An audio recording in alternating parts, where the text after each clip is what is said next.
Obviously, everybody's disappointed about how the game turned out on Sunday, and what I am proud about is the collective, the collective.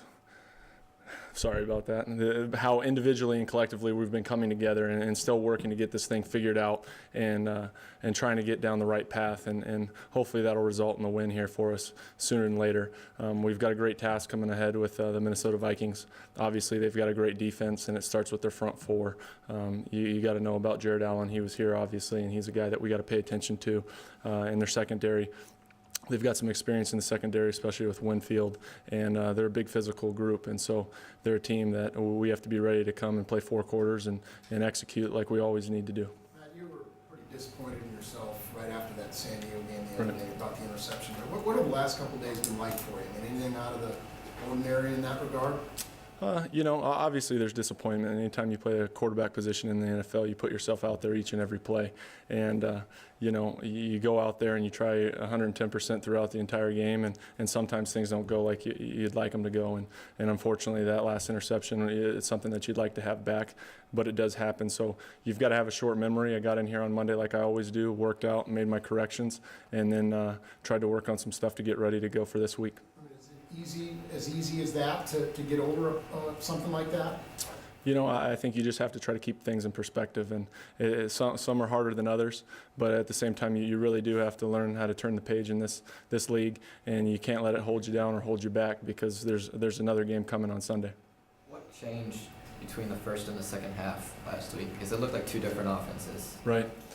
That's a good question. I think in the first half of the San Diego Chargers, you got to give them credit. They did a great job of creating a lot of third down situations for us, and we just kept coming up just a little bit short on some of those third down situations. So we got into the second half, and it just started to roll a little bit. We started to hit the third downs, made a lot of conversions, and you could see the confidence of the guys and the offense start to rise as we went forward in that game. And it was an impressive performance, I'd say, in the second half, and something that we need to build on as we move forward.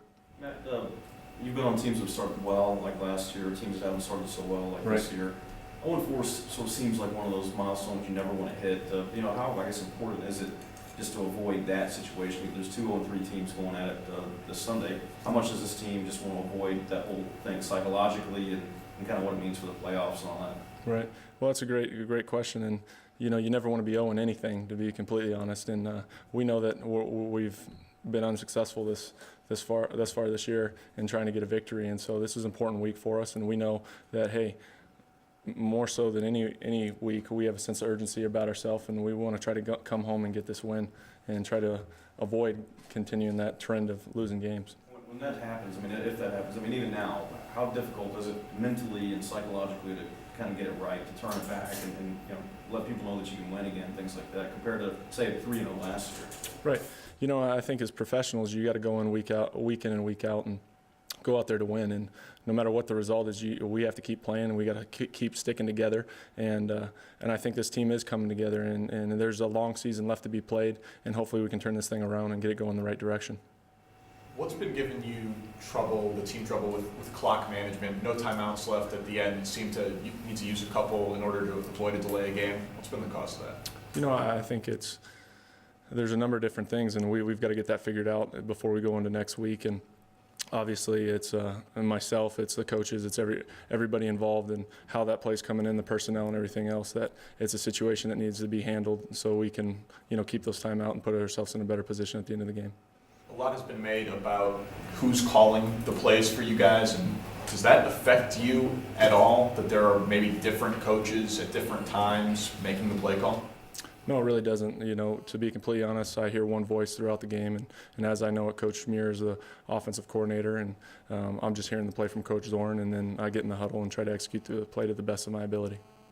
Matt, can you talk about the challenge of this defensive front 7 and 4, particularly when you're playing against Minnesota? Right. Their front four is as big and as physical as we'll play all year long, and especially with those edge rushers, starting with Jared, obviously, he's a great player.